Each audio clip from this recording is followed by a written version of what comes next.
For this rebuild, we are heading to the Netherlands for a fight between the big three. And for the first time, my mate Tom FM is joining Dad and I to challenge. He's a creator who certainly has all the credentials to make this triple threat incredibly interesting. So while we remind you of the points, get yourself comfy because this one is an all-time classic right to the very end.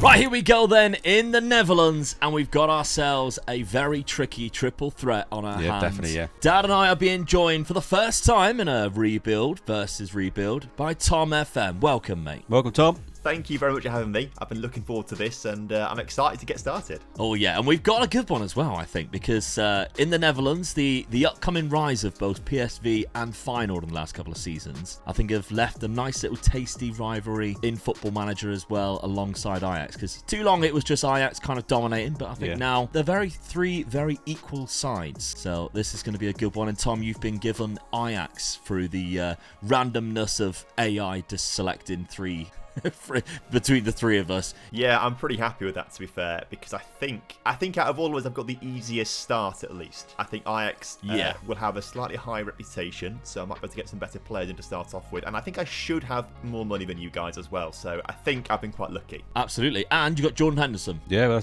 that's it then, isn't it? So challenge over. We'll see. I'm not quite sure how much will be used. All right, we'll kick things off then with the transfers of Feyenoord, which is the team I was given. Just the one player coming in, and that is a striker, Yohan Boni. Of course, this season, they lost Santiago Jimenez. They've got a couple of players in there, but none that really replaced him, unfortunately. So I have brought in Yohan Boni from Parma. He's only 19 as well, so maybe if he develops quite nicely across the 5 seasons that we are rebuilding, he could be an absolute baller by the time we finish things off. But for 10 million, he's got 3 goals in 4 games already. The ground running already. Yeah, so he's coming, he's firing on all cylinders here in the Netherlands. But tactically, I'm setting up with a 4-2-3-1, but with a dropped right winger, which tends to be Calvin Stengs, who's, of course, a bit of a favoured Football Manager wonder kid of the past. Some good players in there. The Timber, obviously. Trauner, who Dad always says I look like. I think he looks miserable, if you ask me. But he's in there.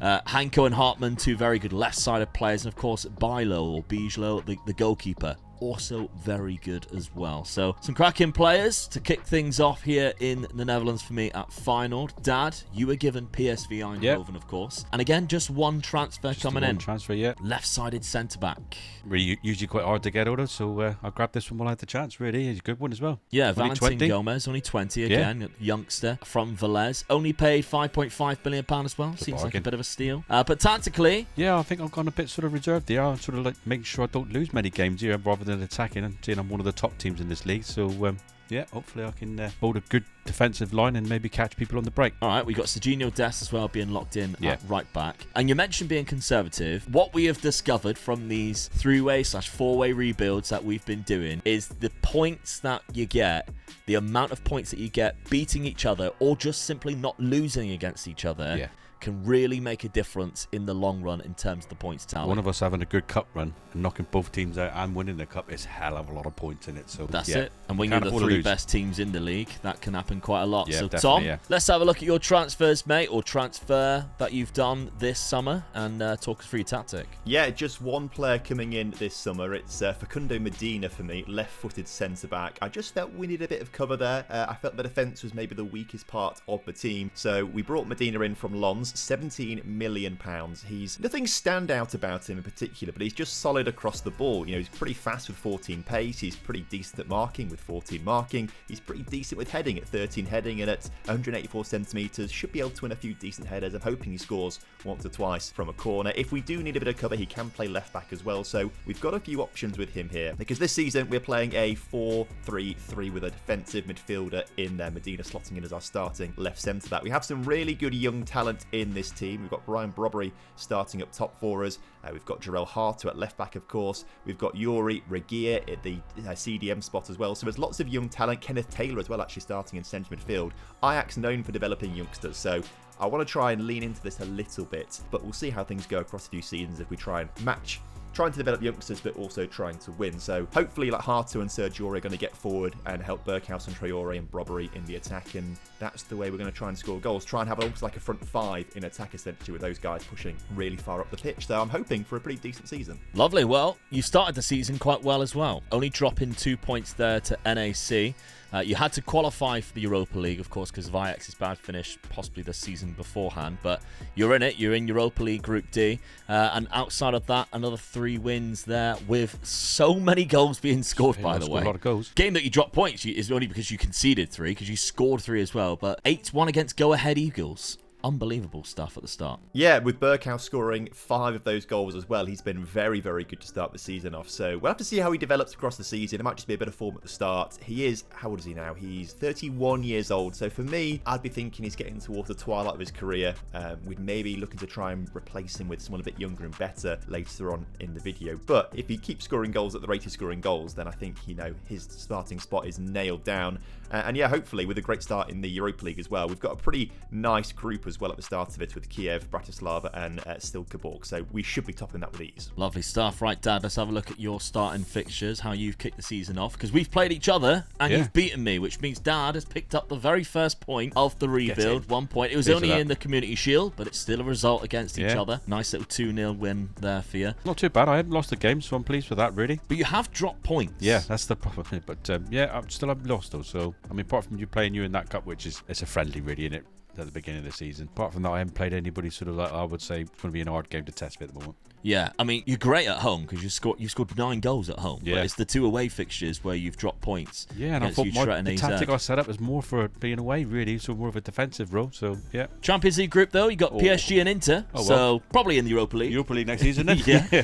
Well, actually, we've still got the old format on this first season, so if you do drop into the Europa League, it's not such a bad thing. No, I'm pleased with that. I think I'm also in the Champions League. Let's have a look at my starting fixtures. I've actually lost a game, but it was against Rangers, but I won the second fixture, which means I am also qualified for the Champions League. But again, I've dropped 2 points, 2 points in 2 games on top of that, because I've drawn to Utrecht and drawn to Heracles, have beaten Go Ahead Eagles, only scored half the goals that Tom did against them, though. Only got 4. So, but Willem 2, another win against them as well. My Champions League group, I've got the other Milan side, Monaco and Arsenal. Everybody is going to be wearing away shirts because everybody plays in red in that group. So there might be some kick clashes going on. But an interesting start to season number 1 with Dad being 1-0 up already. Let's see what happens at the end of this first season.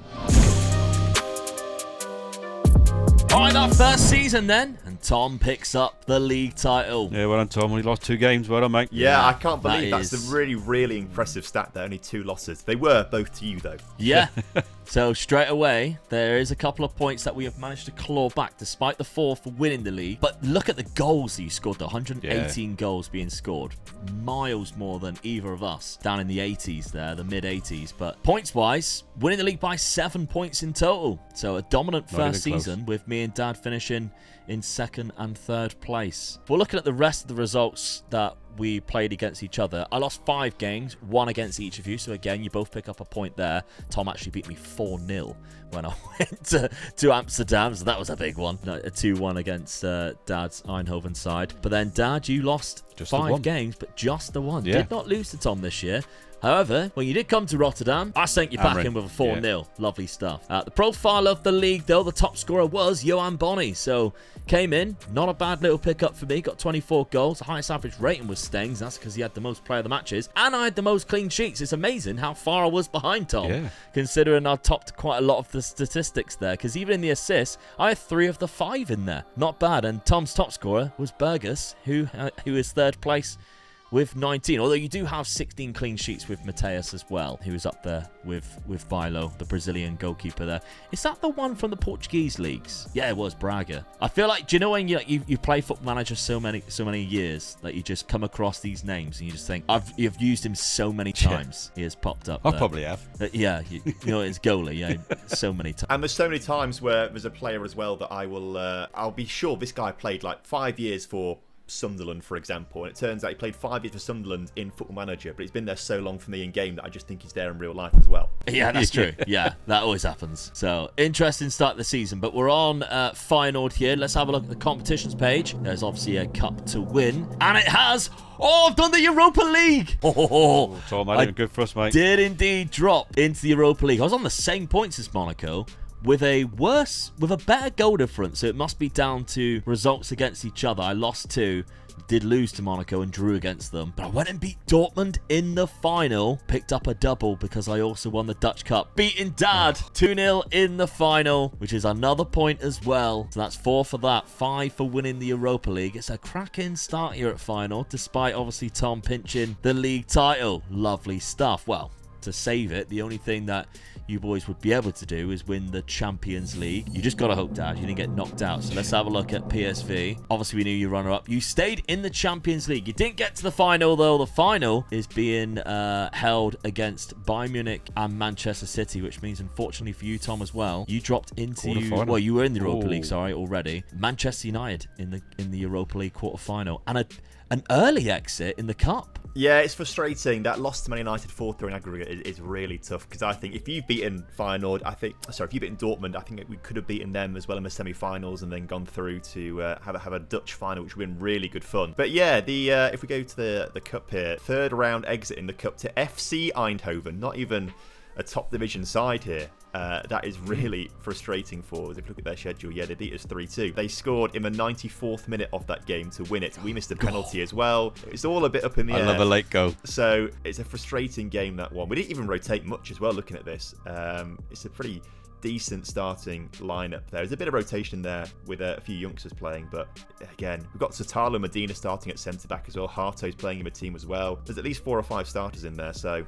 frustrating to lose that one, of course, and obviously miss out on some big points by being knocked out ever so early in the Cup. So, although we won the league title, which is great, not great in other areas. The only, good thing about that is you'd rather lose to a team in the 2nd division than lose to one of us. Yeah. Because that's extra points that you would lose. That's true. That's true. The Cup final itself, I scored in the 9th minute and the 32nd minute. So it was 2-0 at half-time. You never really came back after that, Dad. No. Player of the match, though, was the goalkeeper. So that does tell you quite a lot of what happened throughout the game. Tom, we're going to have a look at your player statistics here. The top scorer throughout the whole season was Bertrand Traoré, the right midfielder. He also got 13 assists. You got 3 players with 23 goals or more, though, which is quite promising. Yeah, the front 3 there have just worked so well all season. I'm actually a bit shocked, actually, by it, to be fair, because I didn't expect to see all 3 of them with 23 plus goals. And Kenneth Taylor from centre midfield also with 19 as well. That's really impressive. But Traoré only started 25 games. He came off the bench 10 times as well, but he's been phenomenal, his hit rate. So he is someone that we maybe have to think about keeping in the team a little bit longer. Same with Berghuis as well. He's been really good. I was thinking at the start of the season, maybe they need to be moved on a little bit, get some youngsters in who have got some high potentials to surpass them, but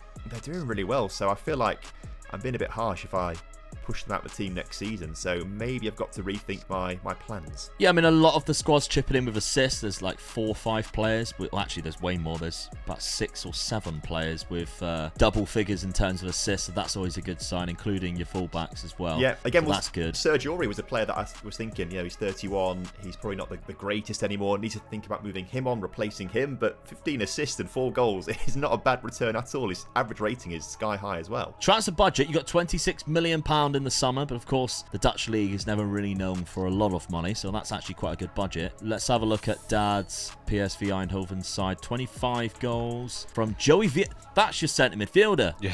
With 18 assists. He's good. He's a good player. I mean, he is very good, yeah. It just goes to show I think I've got to change the tactic up and maybe go a few more players up front, so if he's my leading goal scorer. But he scored 9 penalties across the season, which helps. There you go. So that don't really... It doesn't help me, though, does it? I'm not scoring goals, am I, really? So Noah Lang, I think, had your best performance across the season. Yeah. He has got a really good average rating, as well as 19 goals and 14 assists. So if you take out, obviously, the penalty goals scored, Joey Veerman probably isn't anywhere near as good as the Noah Lang performance, the 24-year-old. That's quite good. And your transfer budget, £20 million as well. So I'm happy with that. They're supporting me, so that's good. Not too bad. Over to Feyenoord then, the squad. 35 goals from Johan Bonny in that first season, so that's not bad. 20-year-old. Calvin Steng, 19 and 23, very much like Noah Lang as well in that performance. We've got a loan of Osman, who got 14. Of course, he got the goal in the cup final as well. I've actually loaned in quite a few players and loaned out 3 as well. So a few names will be changed in the squad, but I have been given £31 million. So just slightly more than you guys, but I guess getting to the final of the Europa League has helped in that regard, as well as playing the Champions League football in the first place. The finances are looking pretty healthy, over £100 million.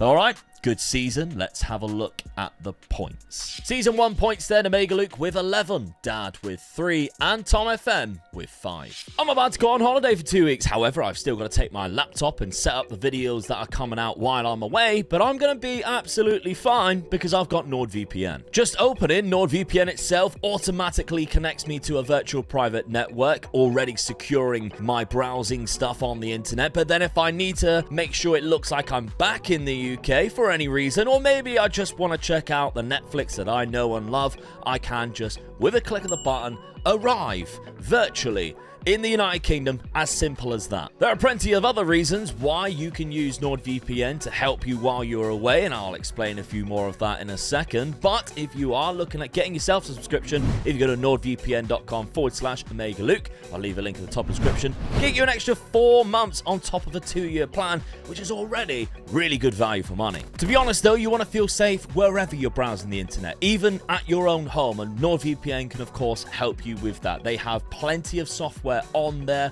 which can really help you, such as a malware scanner. You can see some things that I've downloaded in terms of kits for Football Manager, etc., using the Sky Sports app when I want to watch Sky Sports on my PC instead of going into my living room and watch it on the telly. It's always scanning and always looking to see if it can find threats. It's also really good for when you just browse the internet and all those ads that pop up all the time in front of you. You have to click the X to get just out of the way when you're searching for stuff. Look how many ads it is, disruptive ads it is blocked for me. 484. That's worth the subscription alone, in my opinion. There's obviously a lot of fun advantages of having NordVPN, especially when you go across the Atlantic and connect yourself to somewhere like the United States. I mean, Premier League football is really cheap if you're watching it from the United States, if you understand what I'm saying. As well as like really good Netflix shows that maybe aren't available in the UK anymore. Even just browsing stuff from the US Netflix is kind of fun, and other countries too. Just go into like Australia, seeing what they are up to on Netflix. I've actually used that quite a lot when I'm being on my PC.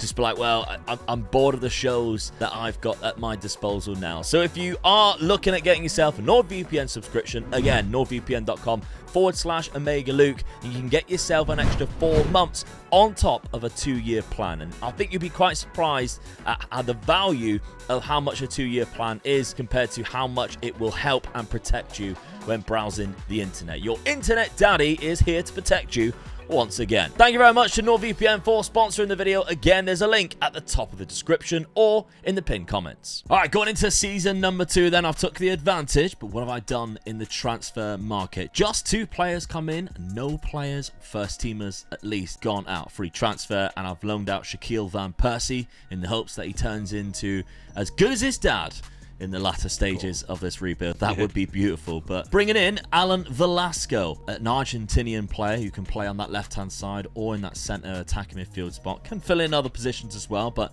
very good attacking type of player. And he's young again, only 22. But this is, I always feel like the Netherlands is the perfect place for young South American players to go there. And history obviously suggests that, with the likes of R9 and Romario coming across to Europe for the first time. Anel Ahmedhodzic, though, £25 million, a very good centre-back to bring in. His only downfall really is he gets forward whenever possible. It's like, calm down, Anel. Let's not do anything silly, shall we? But a very good Bosnian centre-back to add to my Feyenoord side, because I did feel like centre-back might have been my weakest option on that right-hand side with the guy who looks like me. But we're sticking with the same tactic. We won the Europa League, we won the Cup with it, and we've just added better players. So hopefully we can challenge for the title this season. That is my plan. But Dad, you've had a very busy window. Yep. We are looking at potentially a lot of installments to bring players in. Yeah, I was taught by Aaron Hunt how to do all that. So, so you, looking at it, you got Oscar Wilhelmsson, who's come in there for £5 million. Yeah, just to strengthen up a bit more up front. Like I said, I don't think I scored enough goals from my striker wide. So then we got Bruno Tabata for £12 million. It'd be a good sort of injection from the left-hand side. Or the right. You can play both. Right, yeah, play the both, yeah. Luis Suarez, 17 million. This is the guy I'm sort of putting a lot of money into, so yeah, hopefully this guy can sort of score the goals for me. Yeah, because you didn't score enough last season, so requirement up front was definitely needed. And then Okamura. Daihachi Okamura. Yeah, good centre-back. Decent centre-back. Whether he goes straight into the team, I mean, he's two-footed as well, so he can play both sides at centre-back as well, so yeah. He is slow, though. That's the problem, isn't it? But then at your centre back, do you need a centre back to be really quick? So if you've got one beside him that is quick, they're good if they have good positioning. Yeah. This man has 11 for positioning. Yeah. So we'll see if he's out of position and he's not quick. Yeah, that's the problem. It's hopefully the guy beside him helps him out a little bit. Yeah, absolutely. But a few players did go out. Ricardo Pepi, £4.8 million. We've got a couple of players who have left for a few million as well. And of course, you needed to switch the system around. Yeah. So I got Gomez sat in beside him as well. So yeah. Gomez will help him. So I locked him in there. Tabata coming in off that right-hand side. Yep. And then I got the two up front then. So obviously I have changed it around a little bit, and hopefully I can score a few more goals. All right. Tom, what happened for you this summer, mate? It's been busy, to be fair. And the biggest out you'll notice, or the notable out, is Bertrand Traore. He's gone off to Al-Tai, who play in Saudi Arabia, for just £4.1 million. But there was some thinking behind this, and there was some method to the madness. Obviously, he was very good for us last season, but he's coming towards the end of his contract, and it's either renew his contract or let him go. Now, last summer, we brought in Facundo Medina, centre-back, but we also put a bid in for Tejas Magno, who is a winger on the left wing at New York City FC, young Brazilian, and we did agree that £12 million, but he wasn't going to join until mid-January. So we actually signed him technically last season in January, where he played a few games, and we couldn't really drop Traore too much because he was playing so well. But with Tejas Magno now in the team, on paper is a better player. We thought, okay, let's not renew his contract, let's sell Traore, get him out of the club, and he can earn a lot of money over in Saudi Arabia. So actually, Tejas Magno comes in, and he's going to be starting on the left-hand side for us this season. His finishing could be a little bit high, given that I like to play with inside forwards, but I think overall he's a very good young player, only 22 years old, still got room to develop, which is nice. So that explains why he's gone. We sold a youth player to Chelsea, David Calacoa, I think is how you say his name, 8.5 million. And then we also got rid of Chuba Akpom as well. Wasn't playing for us last season as a striker, and obviously because he's English,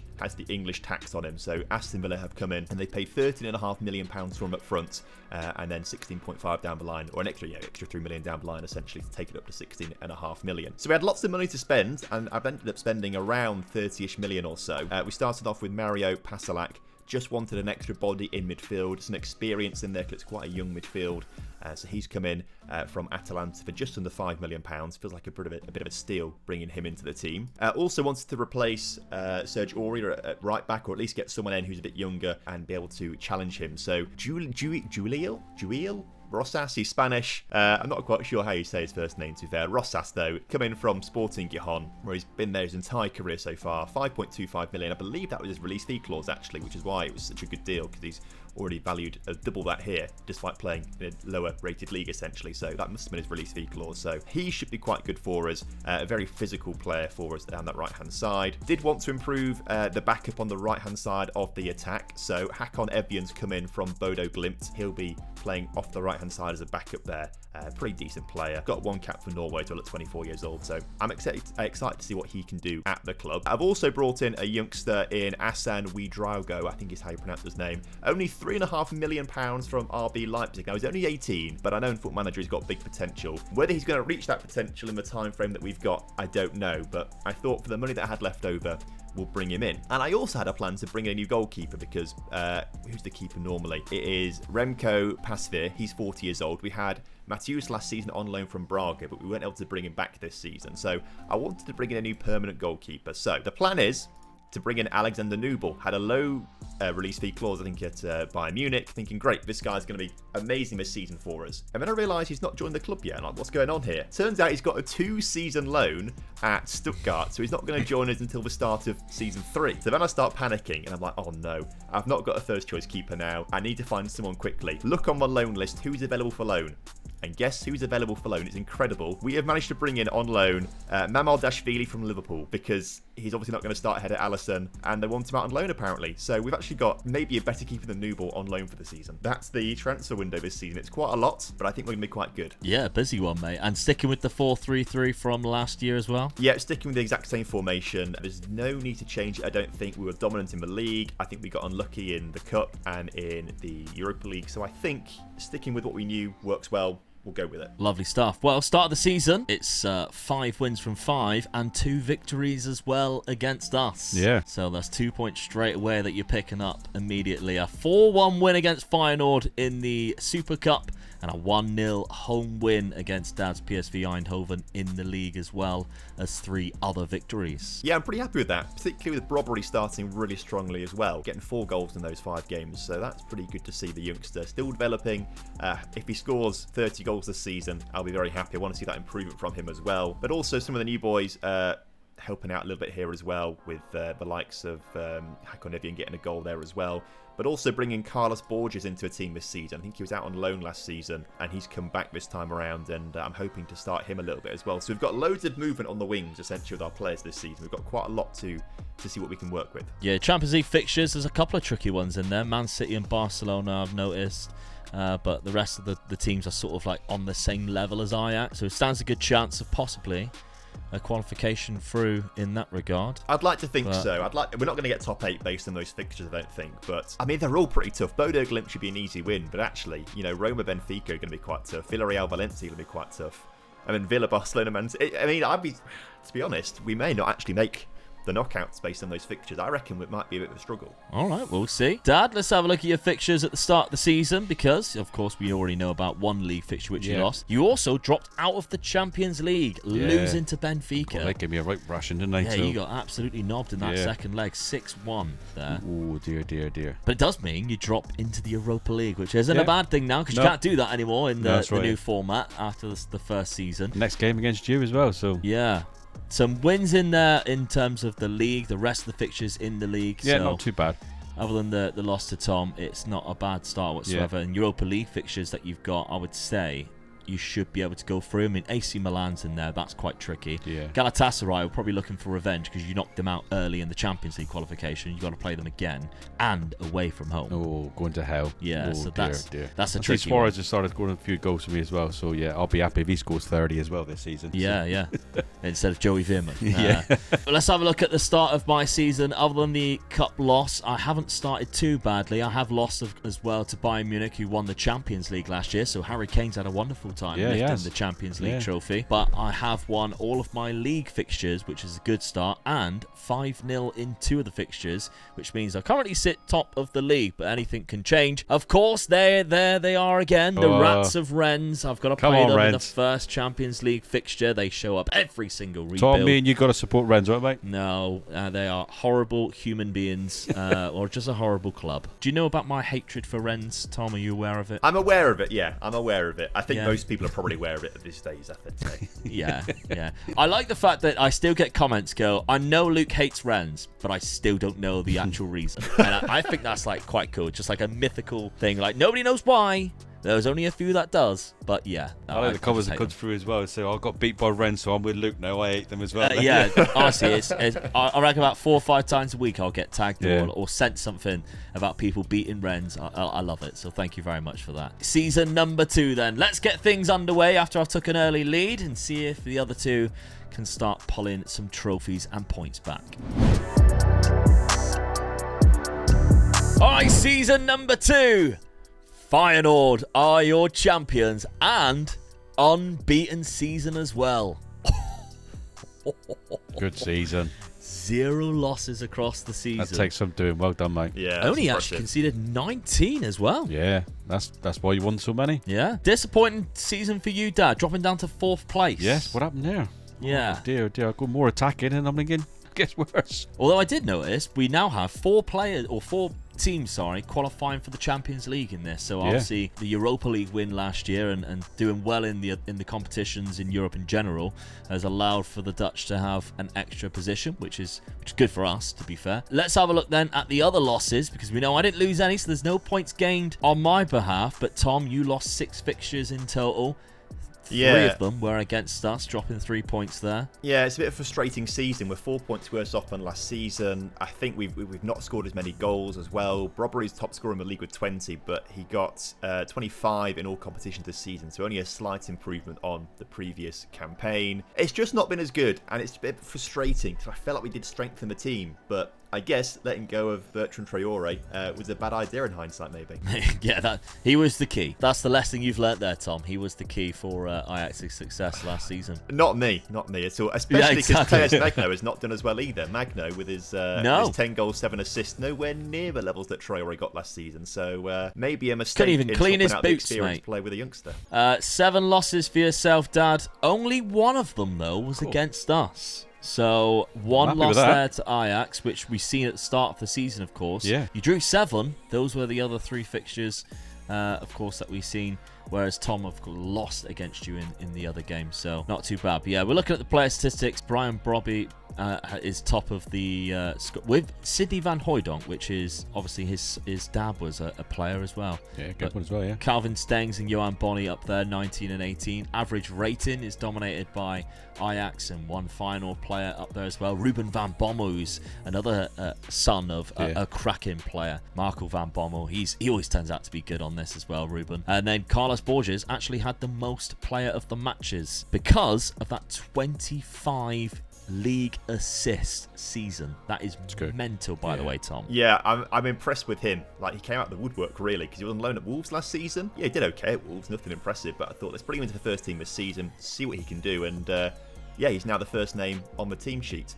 Also, hearing you say Brian Brobby rather than Brobbery has just made me realise for the first time in my life there's not an R in, like, after the B, Brobbery. That's what I've been saying forever. It's Brian Brobby, isn't it? So I've said his name wrong forever, and I've learnt something today. Well, there you go, mate. Don't worry, mate. We do exactly the same thing. I was adamant I could say Kravitskalia's name correctly last year. I was like, all of you chumps who keep saying I'm saying it wrong. Yeah, I was saying it wrong. Yeah. I probably still do now. The comments are really kind, though. The comments are really nice all the time, saying, oh by the way, you've just accidentally said this name slightly wrong. Yeah, they are never nasty about it either. And they never take offence by it. And they, it doesn't bother them that much. They just kindly remind you of them saying it wrong. It's never in like a vindictive way. Clean sheets, 18 for Justin Bilo, who's again one of the names we are definitely nailing and getting that correct.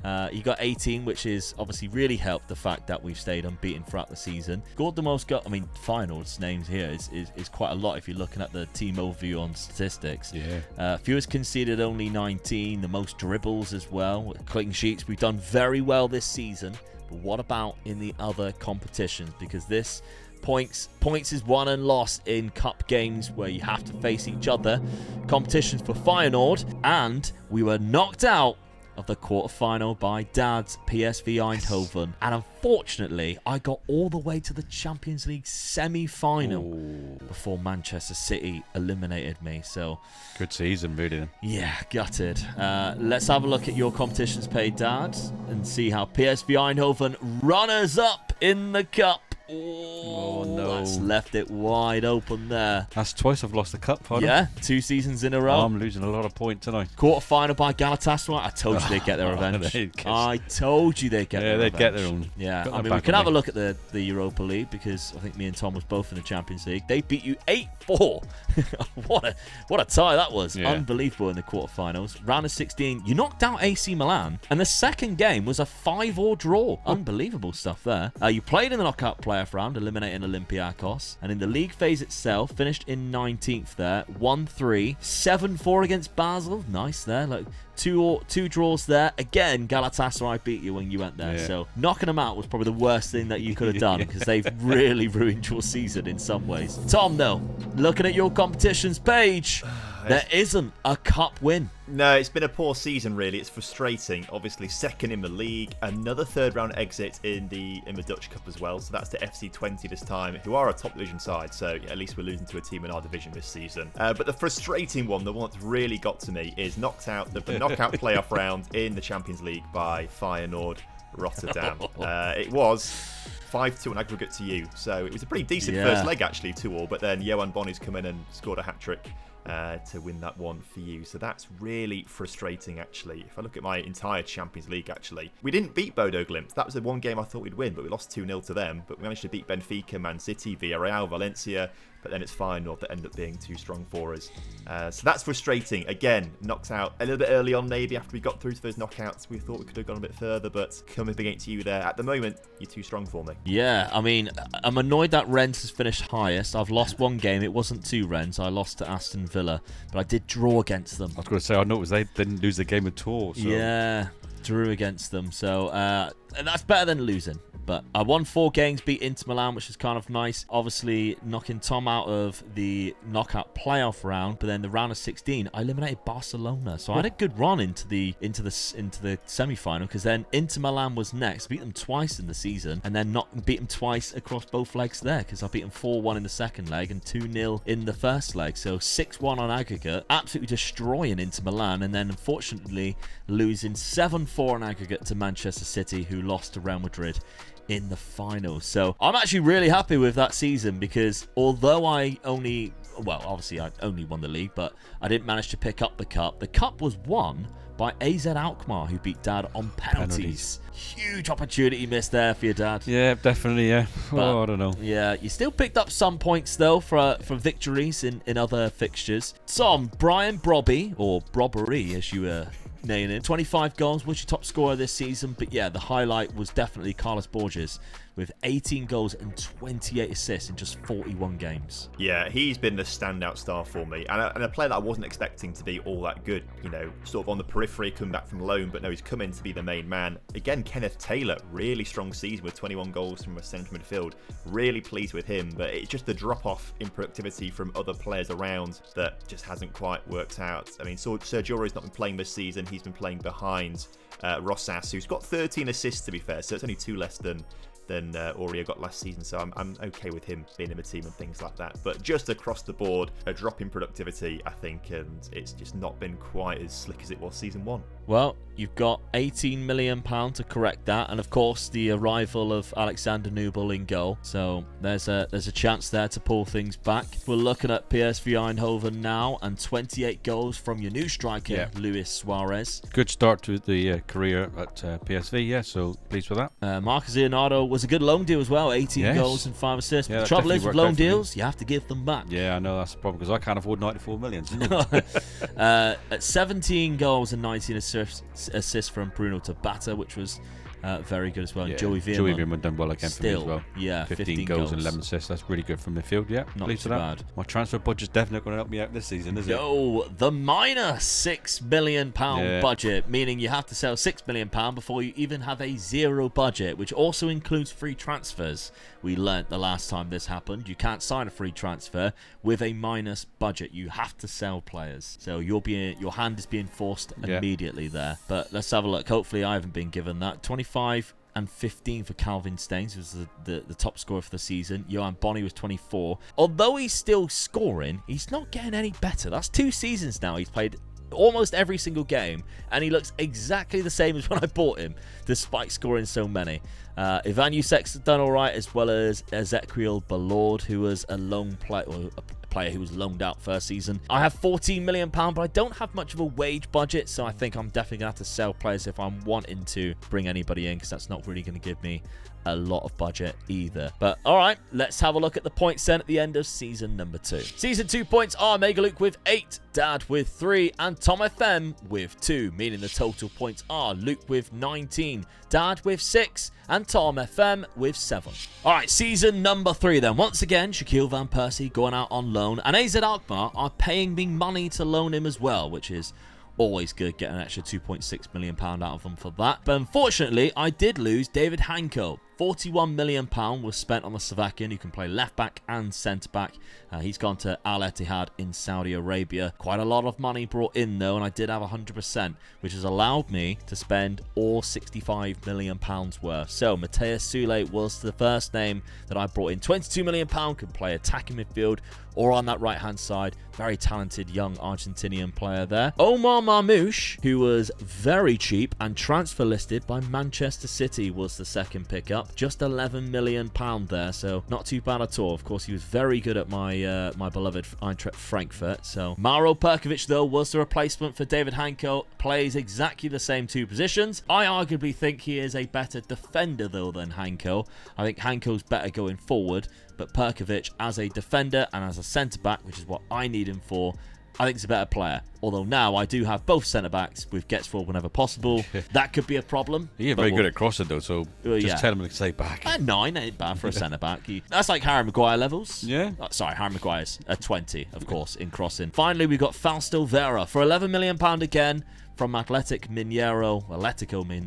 Not a bad midfielder to bring in to sort of be a bit of an all-rounder, a ball destroyer, somebody who's good on the ball as well, can hit a long shot, kind of good at everything. And I've got a lot of Argentinians, I've just realised, in my side now. So tactically, we are going to a 4-2-3-1. I've pushed the inside or inverted winger up a position because of that Sule introduction, because now him and Calvin Stengs can sort of play both there. And I'm locking in Velasco, which I'm very curious to see how he does in that attacking midfielder role. Vera's also in there, as well as Johan Bonney. So not too bad to kick things off. Let's have a look, Dad, at your transfer window. After having no money whatsoever, forced to sell a couple of players. I had to find a club that was sort of like be bribed to giving me a bit of silly money. And I found your beloved Arsenal. And I found one team that I can just love taking money off. 12 million off Arsenal for this player. I thought, what a bargain that is. Yeah, I mean, they're buying him for wonderkid purposes. You're happy to oblige. Yeah. But that's allowed you to sign 3 free transfers. Yeah, that's all I could get in, really. So I got another striker in 2023, so I think he's quite good. Hopefully he'll score a few goals. And I was a bit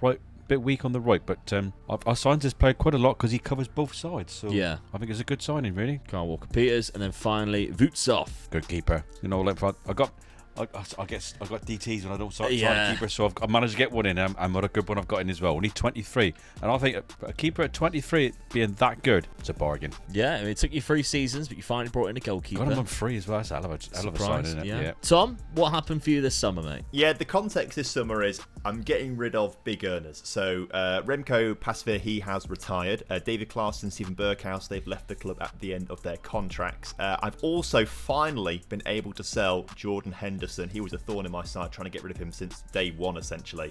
He's finally gone off to Saudi Arabia for only 1.5 million, but it gets rid of about £80,000 a week in wages, which is big. Serge Aurier, quite a big earner as well, and then Medic and Sosa also left for some decent money. They were just sort of players that weren't ever being used. So that allowed, obviously, Newball to come in, but he was obviously pre-arranged signing. So I spent £16 million on Mads Biestrup, wanted a better player in there than to obviously replace Jordan Henderson as backup player. So in comes Mads Biestrup for £60.5 million from Red Bull Salzburg. Looks like a really solid player in that position.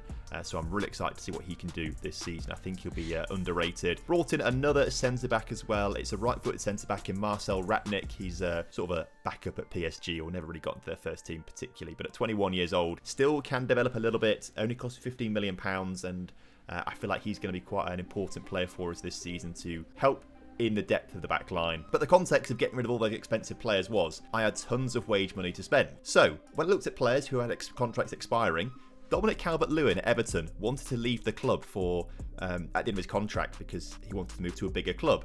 Turns out Ajax are a much bigger club than Everton in his eyes. So we've managed to sign Dominic Calvert-Lewin to the club on a free transfer, but he's on £155,000 per week. And we could only do that because we got rid of so many big earners before. Maybe he's on a bit too much money, but at 28 years old, all his experience, he's a bit meta in Football Manager as well. I'm hoping he's going to come in and just blow the competition away and fire us back up to the top of the table. We have tweaked the tactics slightly. We're still in the 4-3-3, but we've gone with Carlos Borges onto the inside forward on attack this season rather than support. And I've moved both my fullbacks onto support as well. I feel like maybe we were just pushing too far forwards last season, and that's why we ended up losing a few more games than we needed to, particularly in the cup competition. So just being a little bit more sensible at the back, but making sure we've got a bit more attack maybe with Carlos Borges this season after his incredible start last season. The changes have definitely worked because you're top of the league after the first 4 fixtures. We have played each other though, and it was a 2-2 draw. However, you might see it as a bit of a loss because I was down to 9 men. Oh, blimey. Yeah, that is frustrating. You did score 1 goal there. Particularly particularly when you've been sent off like fairly early on in those games as well. 49 minutes and 62 minutes. Like, that is really frustrating. To one, let you back into the game, but not to capitalise on that at all. It's really annoying. Because you went 2-1 up, and I actually equalised with the 9 men. So, I don't know how.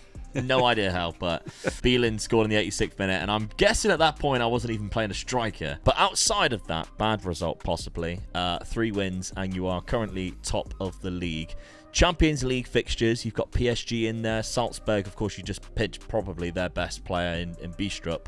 But you've also got a trip to Inter Milan, Young Boys in there, Arsenal, Manchester United, Sporting, and Fenerbahce. Some tricky fixtures in there. It is tricky. I want to say it's maybe slightly easier than last season, but they're still pretty difficult fixtures. Again, we're not going to be in the top 8, I don't think, but I'd like to think we can qualify for the knockout stages this season, particularly if Dominic Calvert-Lewin is the guy firing goals. Yeah, if he's banging them in, sure thing. Schedule for Dad. A little bit different. Well, lots of different colours there, Dad, which is never a good sign at the start of a season. The one red making me laugh again. Galatasaray done me again. Yeah, they are loving playing against you again. Yeah, They've knocked you into the Europa League. They might have done you a favour. Yeah, probably have this time. Yeah. So I'll take that. So thank you very much, Galatasaray. Drop points against Willem 2, though. Yeah. That's not great. No. But you are currently second in the league, which suggests I'm having the worst start of the season so far. Bodo Glimt, Basel, Atletico Madrid. That's going to be an hard game. Yeah, Monza's done well to get to the Europa League. Fair play to them. Rennes. Rennes do me a favour, though. They'll do me a favour. Of course they will. Ararat, Armenia as well. I would like to think I'm going to go through at least to the knockout stages quite comfortably now. Yeah, I would think so too. Let's have a look then. Where am I situated in the league table? 3rd place, and that is because I've also drawn a game as well as the one against Tom and his Ajax side against Camber away. A 0-0 there, so that's not good considering how many goals we were scoring last season. But I did get 7 in the other 2 fixtures against RKC and PEC Zwolle. So not too bad. But the Champions League fixtures that I've got, 2 German teams to start things off, Bayern Munich and Leipzig. Omonia, which is, I believe, is it Cyprus or Greece? It is Cyprus there, so a nice little trip to Cyprus. And then you're going to hell. I'm going to hell as well. Galatasaray, after knocking you out, I've got to face them. Then I'm going to let them win, because else they'll just come back and haunt me. But yeah, I've got Real Madrid, Dortmund, who of course I beat in the Europa League final, Marseille and Celtic to end things off. 2 home fixtures. I think I could qualify, definitely, and after finishing the semi-finals last season, who knows how far I can take it. But alright, season number 3 then. Let's see what happens as we simulate this season. Season number 3, and whatever I can do, Come Dad, on. you can also do. Happy with Unbeaten that. season with PSV Eindhoven. Yes. Scoring goals as well this time. There you go. Is that That's your first trophy in the... I think Yeah, it is, yeah. I've lost 2 cup finals up to now, so There we it's the go. first one in the bag. 3 seasons in, and all 3 Unbeaten. of us have Get won the in. league. Yeah. I don't think that's happened yet. So well done. And unbeaten, yeah. Drawing 7 fixtures, finishing on 88 points. Ajax there finishing in 2nd place. Tom's Ajax. Lost 4 fixtures though, Tom. Both against Dad's PSV. We'll get in. I know, if we just drew those games instead, rather than lose 1-0 and 3-4, then the title's ours instead, sort of thing. So yeah, it's really frustrating to swings. have dropped those points there. And yeah, congratulations, Dad. I don't think anybody has only ever lost 1 fixture and finished in 3rd. But somehow I've done it, and I lost only to AZ Alkmaar, so I didn't lose against when you look at anybody that, else. 2 seasons, you lost 1 game. Yeah. That's some going, really, isn't Yeah, it? and again, I mentioned at the start, not losing against each other in these fixtures is really important. Managing to pick up these draws is really crucial. So 4 draws for me this season, not a lot of points gained in terms of league fixtures. Keeping on the league though, Dominic Calvert-Lewin, he is loving it in the Netherlands. 35, that's 15 goals more than last season, mate. Yeah. I can't believe it. Like, he's just come in and just been incredible straight away. So I'm delighted with how well he's played this season. And if we just scored 5 more, maybe we would have won the league title. He is also really enjoying Carlos Borges, I reckon, because he's got himself another 19 assists. Dominic Calvert-Lewin with 9 player of the matches, the highest average rating. Kenneth Taylor and Magno's also there. Clean sheets, 21 clean sheets for Bilo. Reminder, there's only 34 games in that league, so there's only 13 games where Feyenoord conceded a goal. So And you still didn't win the league. Yeah, I still come 3rd. 3rd, didn't even finish in 2nd, didn't even get the runners up. 3rd place. points and only conceding 13 different games. But there we go. Nooble's up there. He's enjoying his time with 18 clean sheets as well. 8 more than Dad's PSV title-winning goalkeeper, Walter Benitez. So that's how things can change in this. But I want to see the past positions in this season because of how tight it was. You were dominant, Dad, and it was only me and Tommy kind of switched positions twice. Yeah. You stayed up there for pretty much the whole time since we left. Yeah, I'm really pleased with that. So we've done something in the cups. I need the points. Well, yeah, Feyenoord. Let's see how I've done in the cups. And it is no wins whatsoever.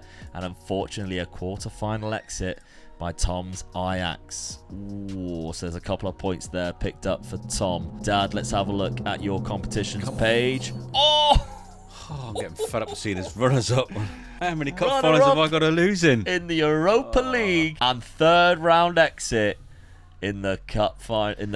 Lads, if I won the cups, I'd have been walking this town so far, haven't I? Well, who beat you in the cup Europa finals League I've lost final to. then? Oh, you haven't. Rennes! Get in!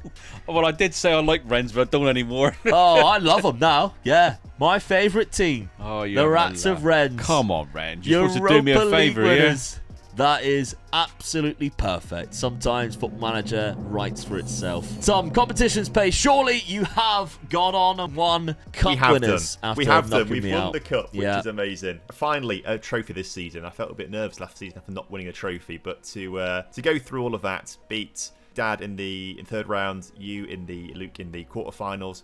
We managed to smash Utrecht 5-1 in the semi-finals. And then we've got Almere City FC in the final. 4-0 winners there. They are just about in the top division, but they've just finished 13th. So does that mean they just avoided Former relegation Ajax or so? manager is in charge as well, Alfred Truder. Oh, interesting. Okay, so it's good to have that win there. Obviously, beating you both in there is really good for those points as well. So that felt very important, having not won the league title this season. Also got to the quarterfinals of the Champions League as well. Lost to Liverpool look at it, mate. in the Champions League, which is frustrating. Some big teams in that as well, isn't it? Yeah, There I think are. they knocked me out the round of 16. Yeah, they did. They knocked me yeah. out 3-0 the round of 6. So we would have played each other, but you knocked out Bilbao in that round. Yeah, we got pretty lucky, I think, maybe knocking out Bilbao and stuff. But we lost 5-1 our group to Liverpool, so we were never going to beat them. We're not good enough to beat Liverpool just yet. But it's the furthest I've got in the Champions League so far, so that is an improvement, which I'm happy with. And you qualified in the top 8 with 5 wins and some big wins too in the league phase. Beating Arsenal, Inter, and Sporting 7-2 away from home. Only lost 3. You did lose to Manchester United, PSG and Fenerbahce, but yeah, finished in the top 8. Very impressive. Yeah, I was quite surprised by this actually, to see big wins against Inter and Arsenal and things like that. So that was really quite surprising to actually have 3 losses but still finish in the top 8. You know, that feels a little bit, I guess, because we won the other 5, right? So that's enough points really to sort of get you through. But yeah, that came as a surprise to me. Didn't think we'd be that good. So maybe we are better than I'm thinking we are. I made the mistake of beating Galatasaray, so that's me doomed now. Dad, let's have a quick look at your Europa League run then. The league phase finished in 10th place. You did lose to... You lost to Rennes in the group as well.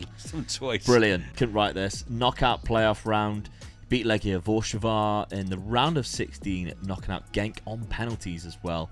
Quarter-final was a 3-2 win against Monaco. That's a good result. And semi-final, Stuttgart. I mean, I Not will too say, bad. Atletico Madrid being beaten by Rennes, so Rennes, they deserve to be into the final. I'm just Never say that. They don't deserve anything. Just disappointed they had taken me on and beat me there. So All right, Tom, let's have a look at your squad then.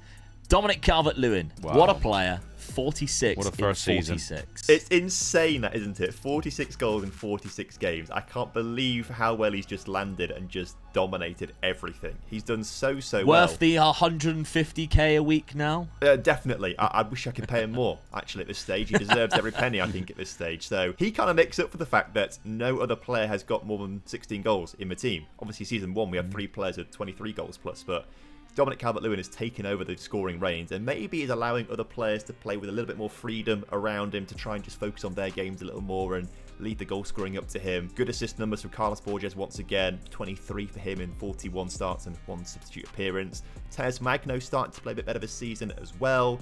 Kenneth Taylor a bit more productive from the assist side of things as opposed to the goals where he had been scoring before. Mads Biestrup, by the way, playing as a ball-winning midfielder. Yeah. 14 assists. Where's that come from? Corner taker, maybe? I'm not quite sure. I know only 11. Probably not. No, I don't think he is on set pieces at all or anything like that. So whether he's just making searching balls over the top for Dominic Calvert-Lewin or something like that, I don't know. But he is amazing. So I'm very happy that we brought him in as well. Transfer budget, £31 million for the summer, so with a good wage budget as well. Yeah, so really good. lots of money to spend. Yeah, they put loads of money into my wages every season. I don't know why they're not giving me more transfer budget, because I've got 143 million in the bank. Like, give me 100 million to spend on players, please.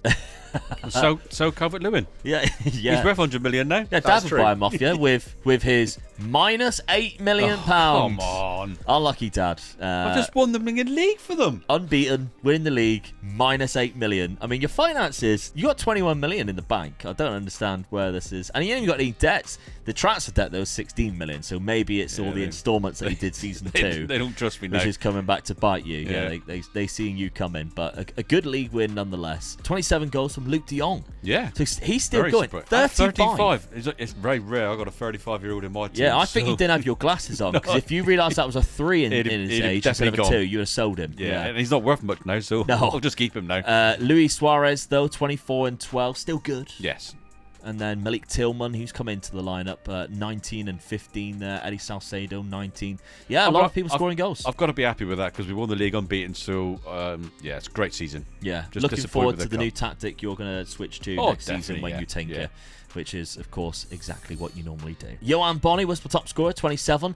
Again, hasn't got any better. If anything, I think he's got worse. But he continues to score goals. It's weird. Every single season, he's got at least 18 league goals.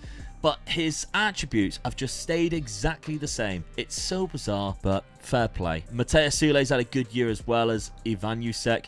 Marmoush came in, got 14 goals, 13 and 16 for Calvin Stengs. Not too bad at all. Shaquille Van Persie, could he break into the lineup next season? Who knows?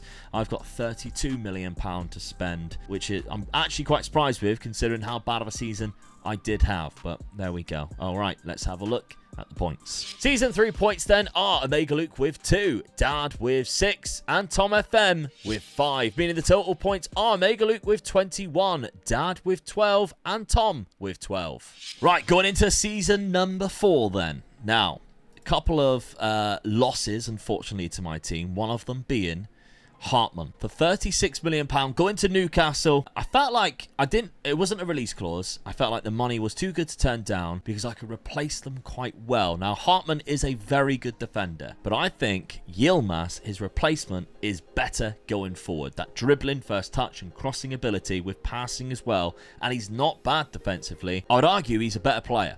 I don't know. I've brought in Yilmaz as a replacement, as you can see, for Hartman's loss, but half the money spent as well in comparison on the two. So there's a couple of more players that have joined, though. We've got Rota, who's a free transfer on that right-back position.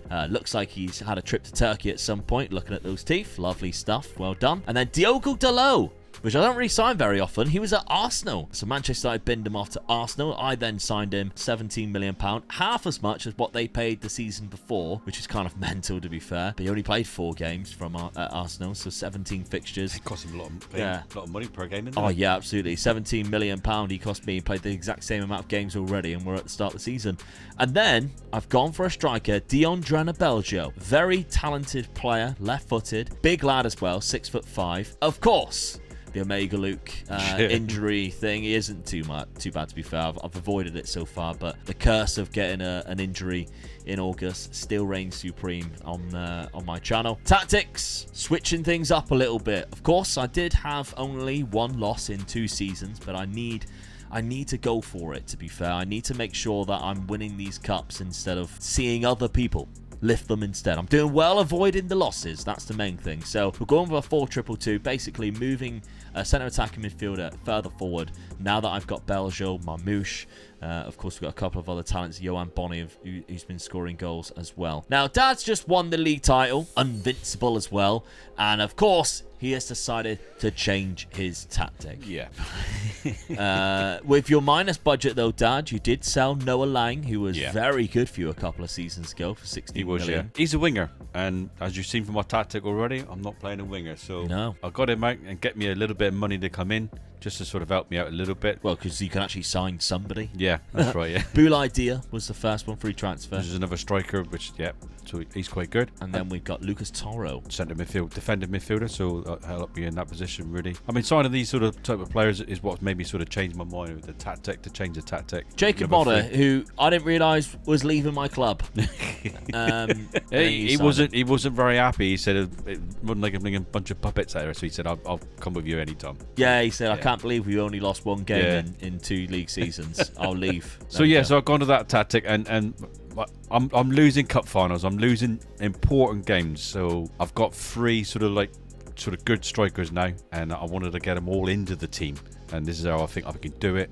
And the defensive midfielders now, I think they're really good. So going forward, I'm hoping I'm going to be a lot better this season. So it's a big chance that I'm taking, because like you said, I didn't lose any games last season, but I need to go forward and score more goals. I can't afford to be losing these cup finals. When I get into these big games, I've got to have a team that can win it for me, and I feel this team can do it. Okay, well, Tom, how are you lining up this season? Still got Dominic Calvert-Lewin, have we?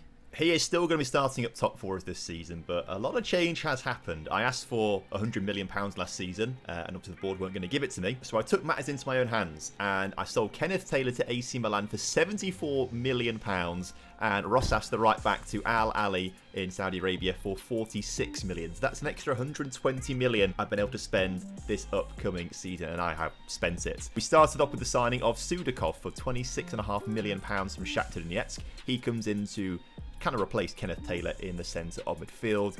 Young Ukrainian player, very good, got high potential in the game. Maybe at 24 years old, he's maybe, not going to develop too much from there, but he still looks very, very good, particularly with 17 passing and 16 vision. So I think he'll be a solid player for us. Because I sold so many players for a lot of money, and we always seem to have loads of wage budget to be able to spend as well. Gabri Veiga left his contract at Al Ahly in summer, and we've signed him on £140,000 per week on a free transfer. So he is an incredible centre midfielder coming in here. I'm so excited to see him play with his 17 vision, 17 work rate, 16 off the ball, 16 passing, 16 technique. Like, those two are going to be a formidable duo in the centre of midfield. So that's a really big improvement for us. We've signed a backup keeper from Austria for £5.5 million. A backup right back from Troyes for £5.25 million. We are maybe thinking about replacing Tez Magno, who's not quite lived up to the hype, with Brian Aguirre. We've signed him for almost £20 million from Boca Juniors over in Argentina. He's got 14 finishing, 13 composure, 17 dribbling as well. Very strong on his right foot to cut inside from the left-hand side of the pitch. So he's going to be competing with Tez Magno this season. We have spent quite big on David Affengruber, another Red Bull Salzburg player here. Wanted a centre-back for a very good cover, but can play with both his feet. So he's got strong left and right feet there. So he can play on the left or right hand side. Whether he starts or not, I don't know, because we did bring in another big player as well. We have signed another right back to replace Rossas, who's leaving. That's Sergio Carrera. He's coming from Sevilla. He looks actually maybe slightly better than Rossas in some areas. I think he's got better crossing and dribbling. Maybe not quite as physical, but I think he should be able to maybe put balls onto Dominic Calvert-Lewin's head a little better, potentially from crosses. But for £46 million, I had a big hole burning in my pocket still. We've managed to pick up Ousmane Diomande from Sporting over in Portugal, and obviously we know how my favourite players. We know how elite this guy is, right? Absolutely dominant. And so the fact I've been able to pick him up and get him into this team. He's only 22 years old still as well, so still got room to develop. He's on a big wage of £130,000 per week, but somehow this Ajax team can afford it because we just have so much money. We've still got £200 million in the bank account. I don't understand where this all comes from and what we do and how we get it. I don't know. I don't get it. Jordan Henderson's wages they're saving on. Literally that must be it. So I'm not changing my formation or tactics at all this season. I think we did improve last season in terms of European football. So I'd like to think staying with this kind of shape and with much better players in the midfield and the back line as well, with Diomande and Carrera coming in to start this season, I think we should maybe do a little better against Liverpool. Maybe not lose 5-1, maybe it's like a 4-3 instead. But this team now, for me, far and away the best team in the Netherlands. If I don't have an unbeaten season like you two have had now, I'm going to be furious. Well, you started off the season losing to Dad in the Super Cup, so that is a point dropped. However, your league form has been almost perfect. A lot of goals being scored. 6 in one, 8 in the second. Pexwold 2-1, FC Emmen 4-1. Obviously not the biggest teams in the Netherlands, but still dominant wins. However, you are still sat in second, so one of us, or somebody else, AZ maybe, is doing better. But Lyon, Manchester United, Arsenal in the Champions League, Zagreb, AC Milan, Manchester City, Salzburg, who, let's face it, Tom, you've basically bought 3 of their players, I think, already, so they shouldn't be troubling you too much. And Shakhtar, who, of course, you just picked Sudakov from as well. Yeah, and of course, AC Milan, they've taken whatever he's called, offers for £74 million.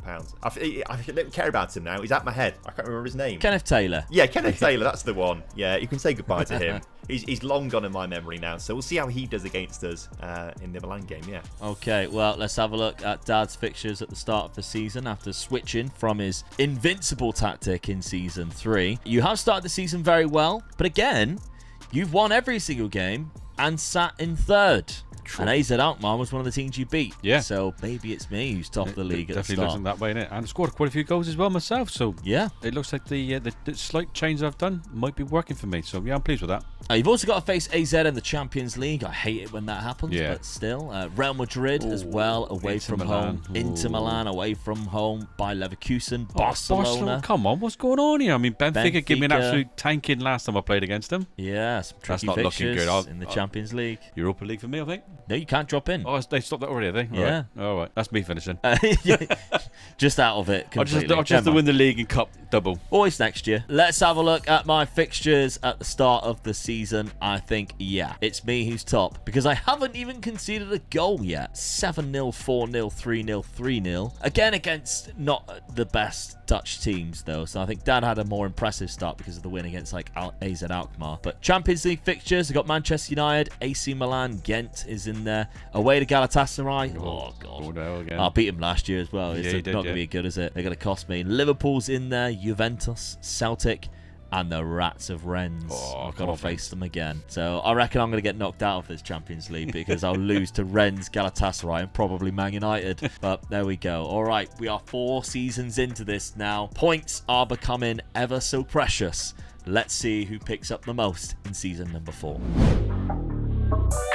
Right, season number 4, and Tom FM and Ajax is back on top. Not unbeaten, but still a very good points tally of 89. Well done, Tom. Yeah, I'll take that. It's not quite unbeaten, but at least I get the points for winning the league title as well. So, yeah. And I didn't lose to, I did lose to you, Luke, actually. I was about to say I didn't lose to either of you, but I lost 3-1 to you at one point. So, obviously, not ideal, dropping off some points there to you. But I think winning the league title there, with 103 goal difference, by the way, is insane. So, I'm pretty happy. Yeah, mental. 89 points, which was more than Dad's unbeaten season last season. It says something, doesn't it, about the amount of draws. I lost 4 games in total, lost 1 to Ajax, which means...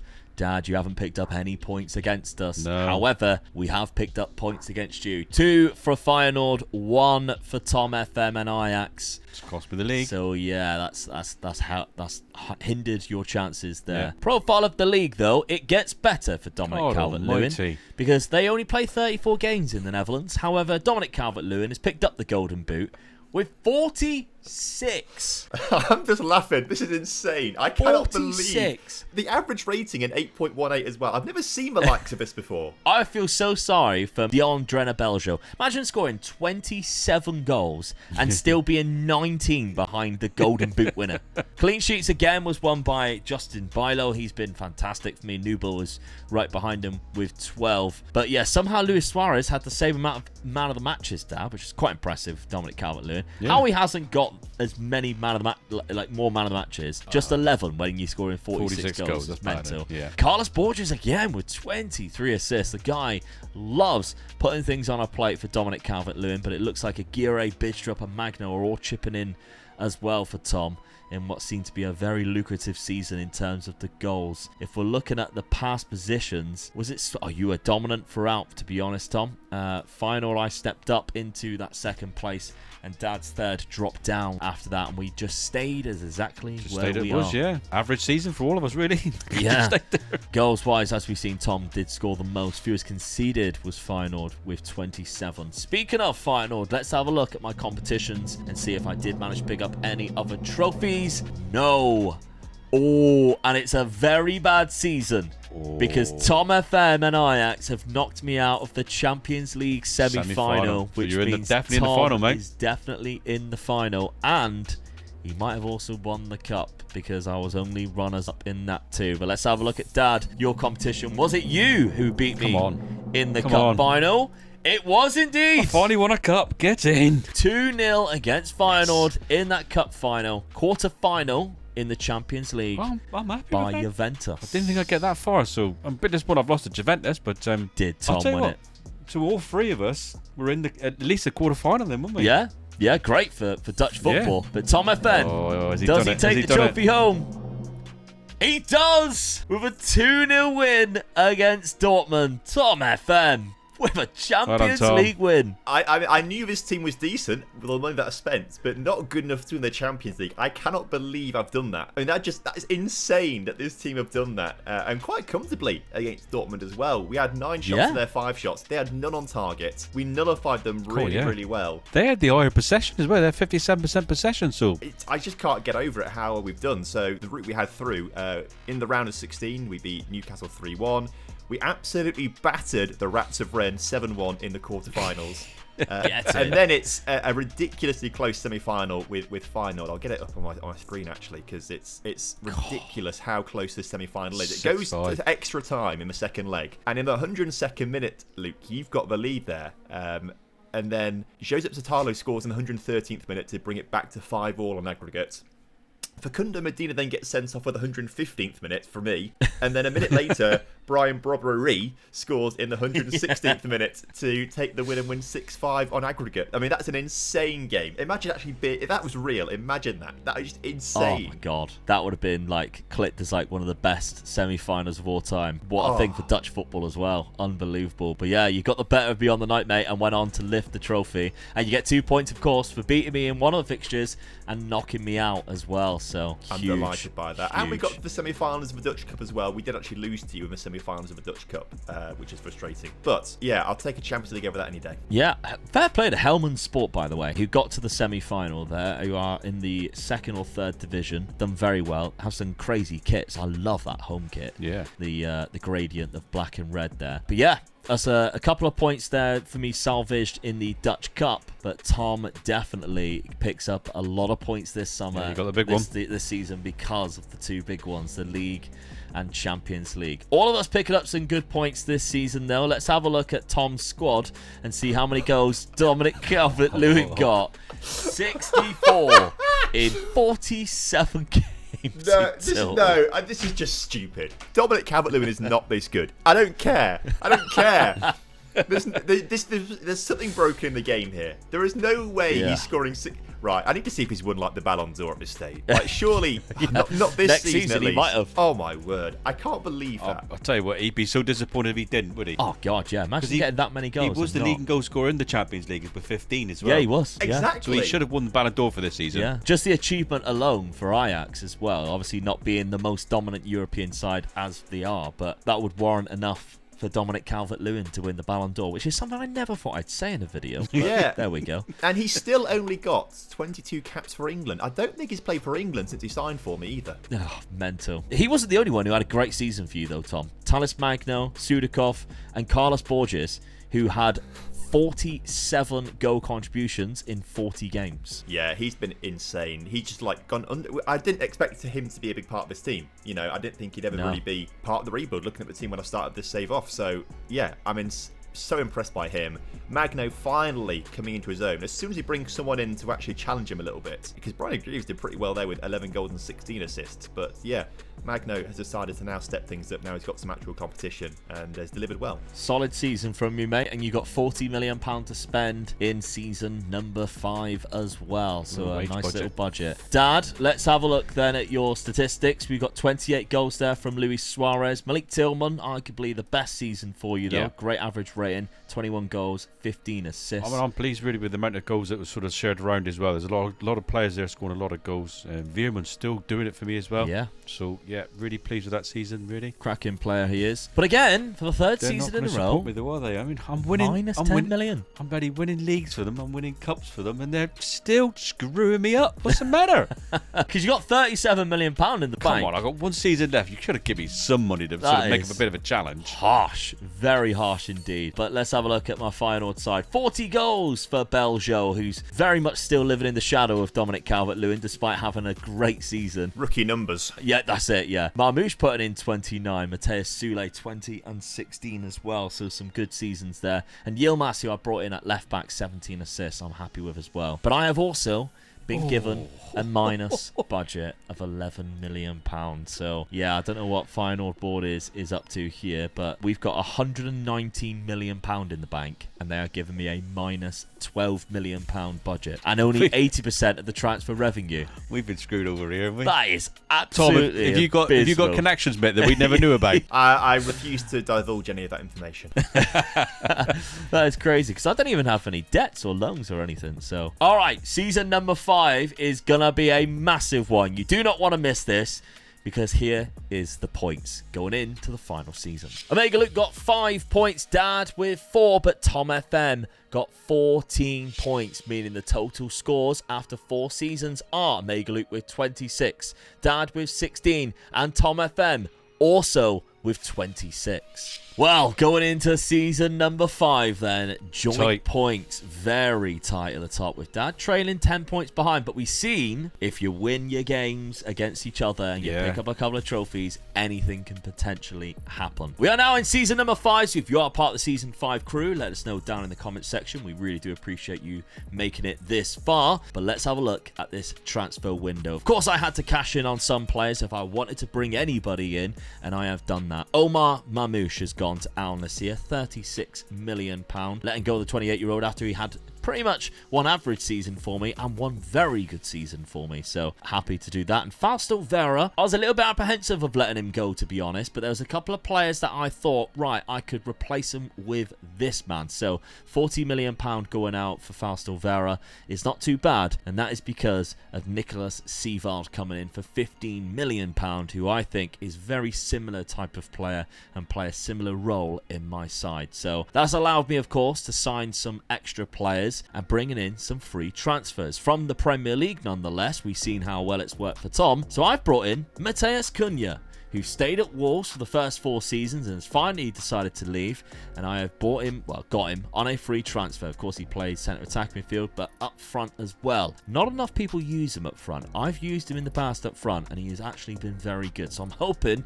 I can replicate that. Jean-Paul Van Heck, 4 names he's got instead of 2, the greedy so-and-so, but from Brighton on a free transfer, a cracking Dutch centre-back. Yeah, he is, yeah. Yeah, so if we look at career statistics, he never really played for a big Dutch side, so it's quite interesting to see where he came through. Now, he's finally got his chance here at Feyenoord. And then 2 more players. We've got Morten Hjulmand from Sporting, £30 million for the Danish player. The Omega Luke curse of getting injured, though. There it is, 2 weeks out in August. Good player, though. And then Abiri Eze, not bad Good for a signing. free transfer. Yeah. He was without a club on the 19th of July, so I snatched him up.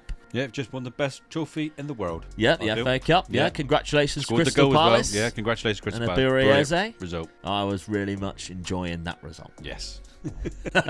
Tactically, I switched things around ever so slightly because now we have gone to a 4-2-2, but with a defensive midfielder and a ball-winning midfielder a little bit further up the pitch. Beljo and Mateus Cunha up front. Can they replicate what Marmoush and Beljo did last season in living in Dominic Calvert-Lewin's shadow, or will they overcome that shadow? We'll have to see. But let's have a look, Dad, at your PSV Eindhoven side, because a few movements have been made, including the selling of Luis Suarez. I got a good offer for this. I mean, he's not on the Dominic Calvert-Lewin level, so I've just thought I'd cash in on that sort of thing, really. How weird is it we talk about Dominic Calvert-Lewin like he's God? Yeah, it's crazy, but there we go. Luis Suarez. It get me a bit of money in just to see if I could do something, because I wouldn't have been able to do anything, really, so Yeah. I had to try and make something of it. So You've replaced him with John Kennedy. yeah.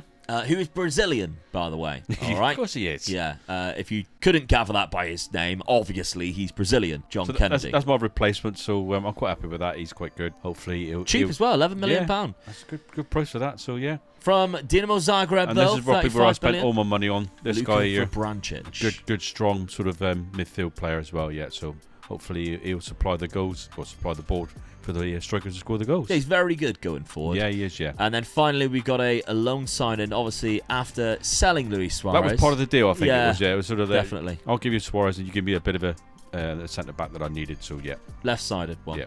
Tactically, switch things So up ever so I've just slightly. changed it slightly. I put the centre midfielder from defensive midfielder, just slide him into that gap where he plays naturally. So hopefully he'll sort of still be good to sort of block that midfield area there. But I'm happy with that. Okay. Tom, have you cashed in on Dominic, or is he still at the club? No, he's still at the club on a new contract as well. So he's on £200,000 a week now, I believe, which is insane money for this division, but we can spend it apparently. We did sell a couple of fringe players this past summer for actually about £30 million or so, which is not too bad to be fair. Only spent 28 on 2 players and got 2 free transfers as well. This summer for me, given I just won the Champions League, I don't want to radically change everything. So I'm just trying to improve the depth of the team essentially. So the first bit of depth improvement is Curtis Jones signing on a free transfer from Liverpool, which you might think is insane, and he's a very good player, but actually at Liverpool, he's barely featured at all in the last 4 seasons or so. Had a loan spell at RZ in the Netherlands, where he did pretty well for them actually a couple of seasons ago, but only played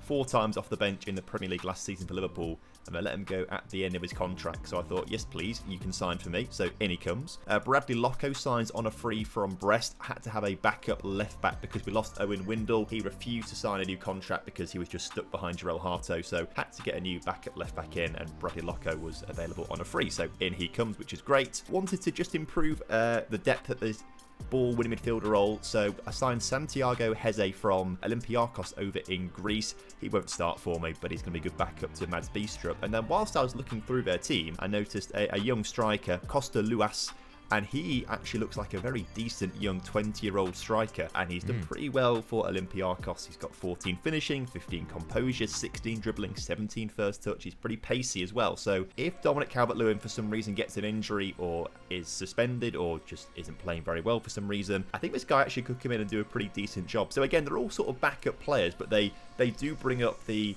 floor of the squad quite nicely. They improve our squad depth really decently. So I'm thinking we can have an even better season this time around if things go to plan. No plan to change the tactic or anything like that. We just won the Champions League, so I don't want to touch anything and ruin things. So we're sticking with what we know works. Yeah, fair play. Well, the start of the schedule, you can see it's starting very well for you. You have 2 wins over Dad's PSV side as well, which is 2 points. Just Give me an hammer in the first one. Yeah, I mean the Super Cup is incredible.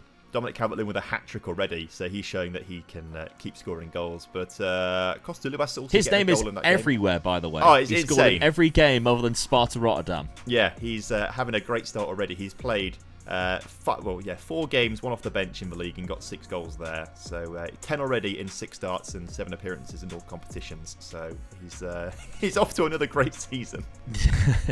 Actually, that's an average season for him now. He's done it 3 years in a row. True, yeah. Both Milan sides in the Champions League, you got to face Bilbao as well, and Real Madrid. Yeah, I'm not too sure how we'll do against Madrid and Inter and AC, but I think at this point we should be comfortably beating Shakhtar, Sturm Graz, Athletic Club, and things like that. Maybe Marseille as well, actually. So I think we should qualify comfortably. It's just if we're going to be able to match Real Madrid and Inter and things like that. Should be a bit Arsenal, shouldn't you? Yeah, and try and at the Emirates as well. Yeah. To see if you can retain. Okay, let's have a look, Dad, at your fixtures on the schedule. You've dropped points, of course, to Ajax, but you have also drawn a game against Sparta Rotterdam. However, you qualified for the Champions League after beating Porto and Sparta Prague. So you'll be joining us in the Champions League this season. It's not a bad start. I'm quite happy with that, really. So, yeah, I'm in the Champions League, so hopefully I can do what Tom done last season and go all the way. Yeah, okay. Well, Real Madrid's the there. points. Milan, Dortmund as well. Bayern Munich. You got some bad fixtures. Easy ones there.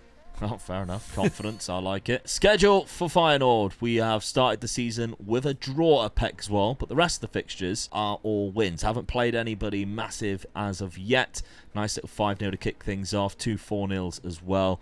But Champions League, I have got both Dortmund and Bayern Munich to kick things off. Liverpool is in there with Celtic, Hammarby IF, Milan away from home, Hoffenheim and Nice to end things off. So I've got a nice Hammarby, Hoffenheim, Nice end there with Milan in between. Should comfortably go through there, shouldn't you? Yeah, along with the Ajax result, along with a Celtic win maybe, I might be able to qualify in the top 8, I'm predicting. Yeah.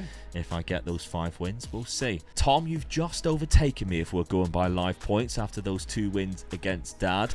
By 2 points, Tom FM is leading as we sim into Season 5. Let's see what happens. Alright, well, Season 5, and the title is won for the 3rd time by Tom FM and Ajax, and only losing 1 fixture, which was against Feyenoord. 4-0. 4-0, so I do pick up a point there. Well done, Tom. Well Another done. league title win, another 4 points from 105 there. goals again, so Dominic's going again. Yeah, Dominic's probably getting a lot of goals. What I will say is against goals, though, I've still got the least there with only 19. Yeah. I've lost 3, haven't lost against either of you. Yeah, that is Right, it's huge. big. That's going to be decisive, I feel, isn't it, coming into this? The results against each other always plays a good part. Dad, you've lost 5 games, lost twice to final, which means I do pick up 2 points. So there's 1 our points to there, Tom. Ajax. He's picked up 2 against me and 1 against you already, look. Yeah, A so lot of points. although Tom won 5 points for the league title win and the point against Dad, I've won 3, so that's cut the result down to just 2 points gained. Profile of the league: Dominic Calvert-Lewin is the top scorer, but he's only got 30. Yeah, Oh, what that's a a scam. terrible season. I think I need to sell him at this point. He's past it. Yeah. There's no point having him around. Absolutely lost it. It's like in Space Jam where they lose all their powers, isn't it? That's so awful. Mateus Cunha and Belgio right behind him again, and Sule, to be fair, with your backup striker Castulas getting 18. So that's quite good for the youngster. Calvert-Lewin with the highest average rating. Belgio just behind there, who also had the most player of the matches. Curtis Jones came in, another free transfer, and picked off Carlos Borges' most assists in the season, getting himself 15. So he's had a good time there. Bilo and Nubel both getting 18 clean sheets. Looks like Bilo's won the Golden Glove. I guess if they played every single game, I don't know what that goes on. Minutes played, maybe? Probably, yeah, it must be, yeah. In terms of the past positions, though, Tom was winning throughout the whole season. Me and Dad traded places a couple of times, but it stayed pretty much as it ended. So, Omega Luke and Feyenoord. Let's have a look at the competitions page. Winner of the cup. But how good is that going to be? Will that make a big difference? In the final, also defeated Tom's Ajax. Oh, so that's man. an extra point. Oh, Christ, Thomas. Just Oh, added that that. is a bad game to lose. Yeah, Oh, especially it's conceding him 4 in points. 96th minute. Oh, when was it? Calvin Stayings, you equalised in the 93rd as well, and I had 10 men. Diogo Dalot got himself sent off before you make it interesting, but 93rd and a 96-minute winner. I do have home advantage, though. Of course, the Dutch Cup is always played in De Kuip, which is in Rotterdam, which is Feyenoord's home stadium, but yeah, ooh, how much will that play effect into it? But I didn't get any other trophies, and I lost in the semi-final of the Champions League. I was ever Got there so again. close to reaching another final, or reaching the final. I haven't done that yet. I think it's 3 semi-finals I've had in the Champions it is, League. Okay, Dad, not a great season for you, mate, I don't think. Especially because Feyenoord knocked you out in the semi-final. Sorry, Tom, I tried to do it for you. Get a couple of extra points there as well, picking up Oh, these no. points. Barcelona in the round of 16, but it Yeah. all comes down to Tom FM's final season, and he didn't win the Champions League. And unfortunately, Tom, it was a quarter-final exit to Feyenoord. I know. I saw that on my Just screen screwed and you my over. heart sank. My heart sank when I saw that. You do win 1 point. You was because you 2-0 beat up. me in one of the legs. Yeah, Yeah. you 2-0 up. It's Might have been- just- probably the first leg. I can't believe it. You know, fine margins, isn't it? Fine margins. Let's look at this quarter-final as well, because it's... oh, my word. We had a 2-0 lead in from the first leg, and it goes to extra... It goes to extra time. You score on the 121st minute. No! Oh, 100 man. 121st. This stadium is cursed for you. Oh, man. That is a very late one. Well, we'll have to see how much that affects the points. So we'll have a look at your Champions League run in full. Manchester City won the Champions League, beating Newcastle 4-0. Tom, you topped the group. You lost to Inter Milan 3-4, but you won 7 games. You beat Real Madrid, Milan, Arsenal. It makes it even more painful to know that I've not gone on to go back-to-back here. I beat Inter again in the quarterfinals, the round of 16, convincingly. 2-1 in both legs. Curtis Jones with a brace in the second leg there. And it all could have gone so perfectly if we just didn't concede in the 121st minute. What I will say, though, we've done very well because the 3 Dutch sides all finished in the top 7 of the league phase of the Champions League. We've all done ourselves proud there. Yeah. Dad lost once to Real Madrid, drew to AC Milan away from home, but then won 6. That was 2 seasons, really, because we all got to the quarter-final last season. Yeah. Yes. So it was 2 good done seasons, very really. well. Beat Bayern Munich 4-1, Dortmund 3-0, Roma 5-0. I won 5 fixtures. The 5 that I thought I would win, I won 4 of them, and also beating Bayern Munich away from home, drew to Dortmund, and actually lost to Milan and Liverpool. So not too bad at all from us all. But yeah, we went into the round of 16. Tom's knocking out Inter Milan. I'm knocking out Celtic. Dad, unfortunately, faced a very good Barcelona team and beat them 7-2. 7-2, yeah. Of course, quarter-final is where we met, and then I'm eliminated in the semi-final. Right, let's have a look. Player statistics before we check the points. Dominic Calvert-Lewin has not played as many games, Tom. Yeah, I'm struggling to think if maybe he's got an injury. I'm just looking at his injury history. No, nothing major this season. So clearly it's been a case of the youngster coming through and replacing him. And to be fair, has done a very good job. 26 goals in that time as well, where he's been playing. So obviously not a bad player at all. 10 years younger as well. So he's got much higher ceiling potentially, which is great. Carlos Borges once again just chipping in with all those assists. 26 again, but 18 goals too is insane. Curtis Jones feels like an inspired signing with 14 goals and 19 assists as well.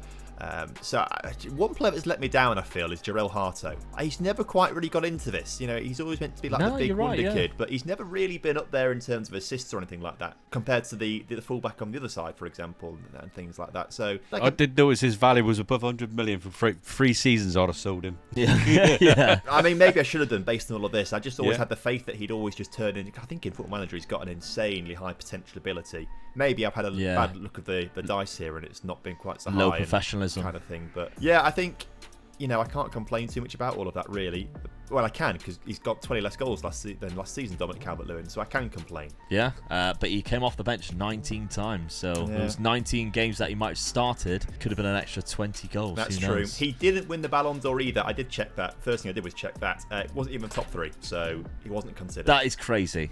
That just shows how much of a scam the Ballon d'Or is on this That's game. unbelievable, isn't it? Yeah, it's very difficult to win. It's basically done by way of reputation, I think. I'm sure It of has it. to be, yeah, it has to be. Dad, with PSV, let's have a look at your squad. 22 goals and 17 assists from Eddie Salcedo. Yes, I'm quite pleased with that, really. It's a good little signing. So, and when you look at that, I've scored a lot of goals and disappointing season. Yeah, yeah, nowhere near in terms of everything I've else. won leagues with worse record than that. Yeah, Yeah. and you still, for the 4th season, would be in a row. Well, they obviously Got the minus budget They if just you carried on. bent me over and just spanked me, and they just don't like me. I might as well just leave now. I Yeah, think. I would if I were you. And then finally, final 35 goals from Belgio, 26 and 8 from Cunha. Mateus Sule was very good. I think he was one of my better signings.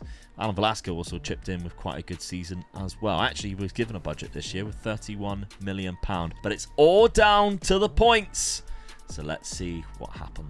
Season 5 points then are Omega Luke with 10, Dad with 0, and Tom FM with 7. Meaning the total points are Omega Luke with 36, Dad with 16, and Tom FM with 33. Well, Tom, the comeback in Season 4 was massive. Yeah. Unfortunately, I think that 120th minute goal Literally. has just late played goals. a part. Late goals done you, mate. Yeah, the late goals in the cup final as well. The cup final, if I'd won that instead, victory's going to me. But it was a hard-fought battle. Two titans of the game just at each other. Then I talk about this like they talked about Wenger and Sir Alex Ferguson, I feel, in 50 years' time. That's it. Yeah. Absolutely. And Dad's Kevin Keegan. Yeah, definitely. Brilliant. But thank you very much for coming on, mate. Really enjoyed that one. Yeah, thank you, Tom. Because it's so close, that means you have to come back at some point and try and gain some revenge and see what Dominic Calvert-Lewin can do at a different club, I guess. I'd love to. Get me back on at some point, and me and Dominic Calvert-Lewin are going to win this thing.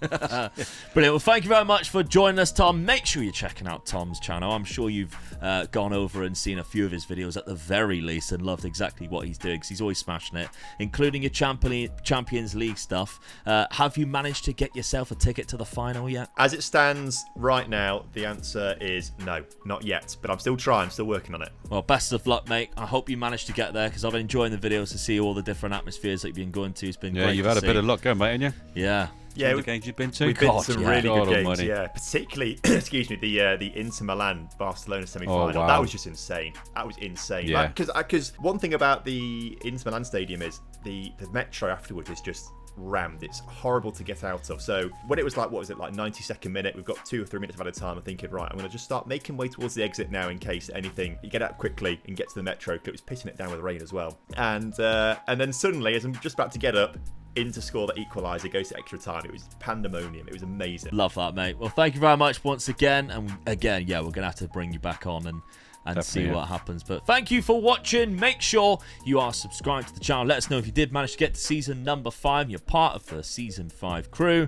And of course, check out this video here, because not only did we have Tom on recently, but we also had Aaron Hunt and Big Robbo 14 back for a massive 4-way rebuild in an alternate universe in France. So check that video out on screen.